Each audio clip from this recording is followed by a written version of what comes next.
अपने कंटेनर के सुराग से देखती है कि 107 नंबर वाला कंटेनर पानी में डूब गया है, जिसमें निको था। अपने हस्बैंड की ऐसे मौत देखकर तो वो बहुत ज्यादा टूट चुकी थी। सोचती है कि अगर निको ही नहीं रहा तो मैं जिंदा रहकर क्या करूंगी। इसलिए अब वो खुद को भी मारने की कोशिश करती है कि तभी उसे अपने बच्चे। तो कहानी के शुरू में हम एक गाड़ी को देखते हैं जिसमें रेडियो पर बताया जा रहा था कि गवर्नमेंट के पास रिसोर्सेज जराए बहुत कम है, यानी कि शहर में खाने पीने की किल्लत बढ़ गई थी। तो इसलिए उन्हें बच्चों और उन औरतों को जो माँ बनने वाली हैं, उन्हें मारने का कदम उठाना पड़ा ताकि और पॉपुलेशन आबादी ना बढ़ सके। फिर हमें उसे गाड़ी से आदमी निकलता हुआ दिखाया जाता है जो बहुत से लोगों को इस जगह पर लेकर आया था। उन्हीं लोगों में एक कपल था, मिया नाम की लड़की अपने हस्बैंड के साथ थी। ये सब लोग अभी कंटेनर में बैठ जाते हैं। कंटेनर में एक औरत अपने टैब पर खबर देखती है कि गवर्नमेंट यहाँ पर खाने की कमी की वजह से बच्चों और माँ बनने वाली औरतें मार रही है। ये सब देखने के बाद मिया बहुत उदास हो जाती है क्योंकि वो भी माँ बनने वाली थी। इसलिए मिया और उसका हस्बैंड, जिसका नाम निको होता है, वो दोनों कंटेनर में बैठकर इस शहर को छोड़कर जा रहे थे। निको बैठकर मिया से बातें करता है और साथ ही वो उसे एक चॉकलेट भी देता है। कहता है कि इसे तुम तब खाना जब हम अपना सफर खत्म करेंगे और दूसरे मुल्क पहुँच जाएंगे, जहाँ पर हम अपने बच्चे के साथ बहुत खुश रहने वाले हैं। मिया दरअसल इस बच्चे से पहले मिया की एक और बेटी भी थी जिसको यहाँ की पुलिस ने मार दिया था। अब इनकी बातों के बीच कंटेनर का दरवाजा बजने लगता है। जब निको देखने जाता है तो एकदम से दरवाजा खुल गया था। अंदर और भी बहुत से लोग आते हैं। इस कंटेनर में बहुत सारे लोग जमा हो गए थे, इसलिए बाहर खड़ा आदमी जिसके हाथ में गन थी वो कहता है कि आधे लोग बाहर आ जाओ, हमारा दूसरा कंटेनर आ रहा है, बाकी उसमें जाएंगे। तभी निको को भी उन लोगों के बीच में गन दिखाकर निकाल लिया जाता है। मिया कंटेनर के सुराग से देखती है निको को 107 नंबर के कंटेनर में भेजा जा रहा था। निको मिया से फोन पर बात करता है। वो उससे कहता है फिक्र नहीं करो, हम दोनों एक ही जगह पर जा रहे हैं, हम इकट्ठे हो जाएंगे। बस तुम इस सफर के दौरान अपना और मेरे बच्चे का ख्याल रखना और इर्द गिर्द किसी भी इंसान पर भरोसा मत करना। मिया का कंटेनर चलने लगता है। रास्ते में वो देखती है गवर्नमेंट की पुलिस बाहर औरतों को जमा करके, जो खास तौर पर माँ बनने वाली है, उन्हें मार रही होती है। कुछ देर के बाद कंटेनर रुक जाता है। मिया सुराग से देखती है कुछ ऑफिसर्स ने कंटेनर को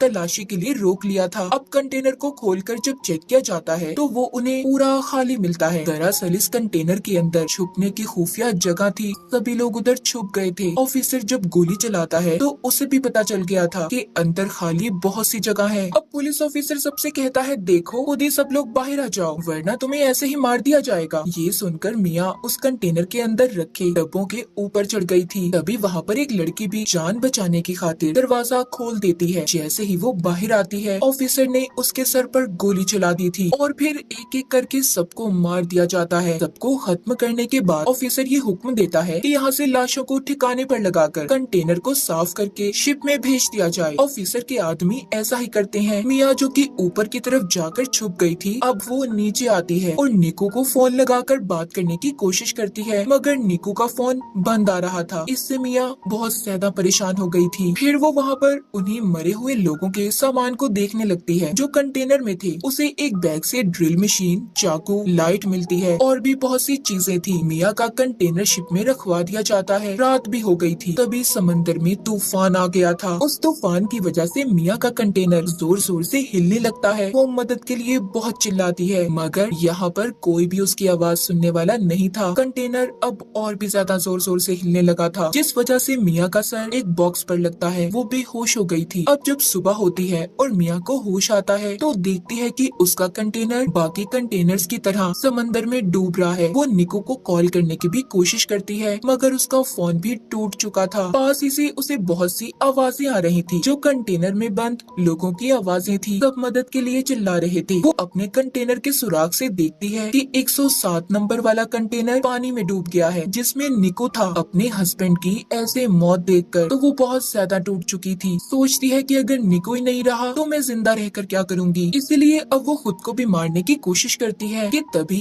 उसे अपने बच्चे का एहसास होता है। वो अपने बच्चे के बारे में सोचने लगी थी, इसलिए मरने का इरादा बदल लेती है। वो ये सोचकर खुश हो रही थी कि बहुत जल्दी इस दुनिया में उसका और निको का बच्चा आने वाला है। यही सोचते सोचते वो सो जाती है। अब जब सुबह को वो उठती है उसके कंटेनर में पानी भरने लगा था। वो डूब रही होती है।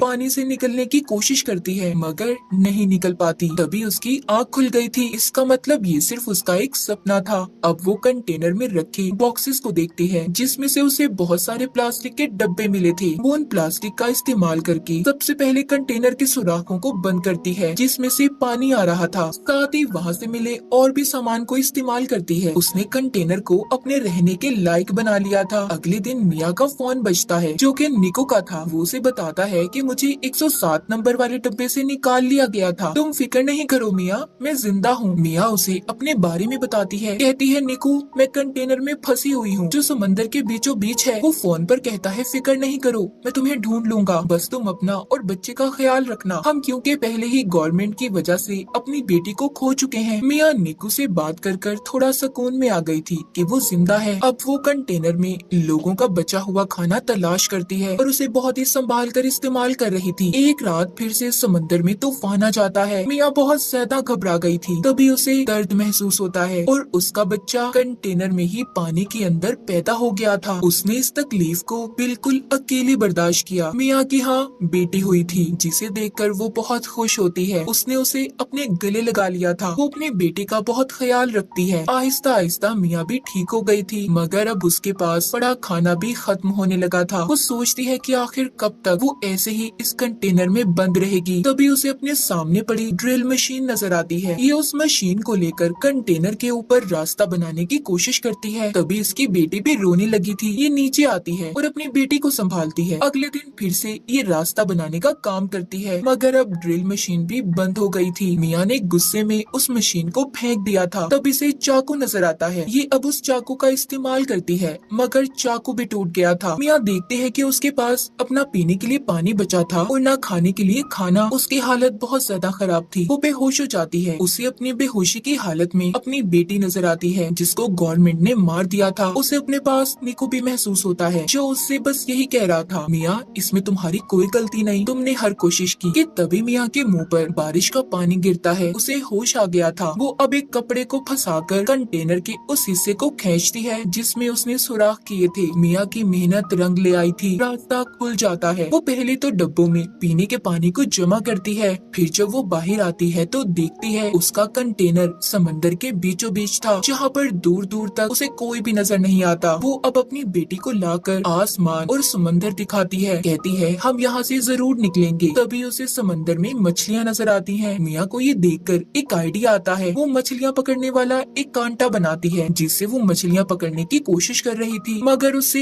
एक भी मछली नहीं पकड़ी जाती। वो बहुत थक चुकी थी और ऊपर ही लेट जाती है। तभी उसे आसमान पर प्लेन नजर आता है। अब मिया जल्दी से कंटेनर के अंदर जाकर शीशे का टुकड़ा लाती है ताकि वो उसके रिफ्लेक्शन अक्स से प्लेन को अपनी तरफ बुला सके मगर जल्दी जल्दी में उसकी टांग पर चोट लग गई थी। लेकिन फिर भी वो हिम्मत नहीं हारती और शीशे के टुकड़े को लाकर प्लेन पर उसका अक्स करती है मगर वो प्लेन जा चुका था। वो मायूस होकर नीचे आ जाती है और अपने जख्म को सीकर उस पर पट्टी बांध लेती है। साथ ही उसे अपने पास बहुत सारे ईयरफोन्स पड़े हुए मिलते हैं। अब वो सारी रात जागकर ईयरफोन की तारों का इस्तेमाल करके जाली बनाती है। अगली सुबह वो उस जाली से मछलियाँ पकड़कर अपना पेट भरती है। वो कई दिन तक ऐसे ही मछलियाँ पकड़ती और अपना पेट भरती। उसने अपने पास पड़े डब्बों में भी मछलियाँ पकड़कर रख ली थी। वो रोजाना अपना नंबर लिखकर प्लास्टिक के डब्बों में बंद करके बहा दिया करती थी ताकि कोई तो उसकी मदद के लिए आए।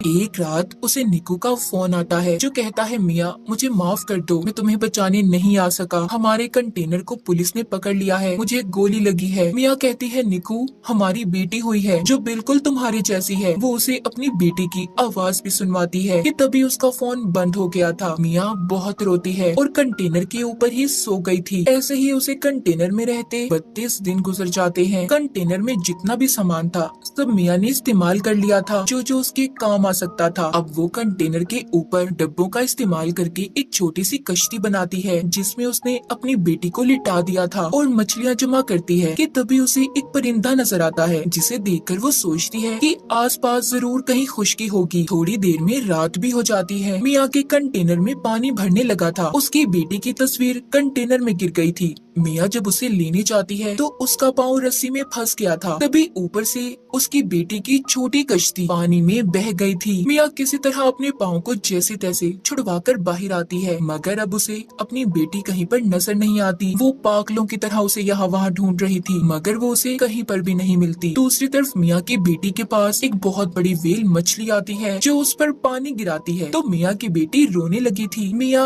अब उसकी आवाज सुनकर तैरकर उसके पास पहुंचती है और अपनी बेटी से कहती है, मैं सिर्फ तुम्हारी वजह से जिंदा हूँ, असल में तो तुमने मुझे बचाया है। इतना कहकर मिया उसी कश्ती का सहारा लेकर सो जाती है। जब सुबह होती है और मिया की आँख खुलती है तो वो डब्बा खोलकर एक मछली खाती है जो उसने कश्ती के साथ डब्बे बांधे हुए थे। मिया अपनी बेटी को देखकर कहती है, हमने वो सब किया जो हम कर सकते थे, असल में तुमने मेरी जान बचाई है। तभी मिया आसमान पर कुछ परिंदे देखती है, वो उनके लिए मछलियाँ फेंकती है। उसके इर्द गिर्द बहुत सारे परिंदे जमा हो गए थे। तभी दूर से बोट कश्ती में एक लड़की की नजर उन परिंदों पर पड़ी थी। वो अपने डैड को अपनी बोट वहाँ पर ले जाने का कहती है। जब ये उधर आते हैं तो इन्हें मिया की बेटी मिलती है। वो लड़की उस कश्ती को देखकर सोचती है कि आखिर इतना प्यारा बच्चा वो भी पानी में किसी ने कैसे छोड़ दिया। तभी उन्हें मिया की बेटी की कश्ती के साथ एक रस्सी बंधी हुई नजर आती है। जब वो उस रस्सी को खींचते हैं जिसमें से मिया बाहर आती है, उसने दरअसल उस रस्सी को अपने बाजू से बांध लिया था। वो मिया को ऊपर खींचते हैं। लड़की उसे बचाने की कोशिश करती है क्योंकि मिया बेहोश हो चुकी थी। वो लड़की मिया को किसी तरह होश में लाने की कोशिश करती है, मगर मिया का सांस पानी में रहने की वजह से बंद हो गया था। जब मिया अपनी बेटी की रोने की आवाज को सुनती है तो उसे होश आ गया था। वो उनसे पूछती है कि मेरी बेटी कहाँ पर है। वो लड़की मिया की गोद में उसकी बेटी देती है। बोट में लड़की के डैड मेडिकल मदद बुला रहे थे। मिया सबको देखकर बहुत खुश थी कि उसकी और उसकी बच्ची की जान को इन लोगों ने बचा लिया। वो अपनी नई जिंदगी के बारे में सोचकर रोने लगती है। मिया ने बहुत सी मुसीबतों का सामना किया था, आखिरकार उसने अपनी और अपनी बेटी की जान को बचा लिया। माँ बनने की ताकत ने उससे हर वो काम करवाया जिसके बारे में उसने कभी सोचा भी नहीं था। उसने एक बहादुर लड़की की तरह कंटेनर में बहुत से दिन गुजारे। मिया की इसी बहादुरी को दिखाते हुए इस फिल्म की कहानी भी यहीं पर खत्म हो जाती है।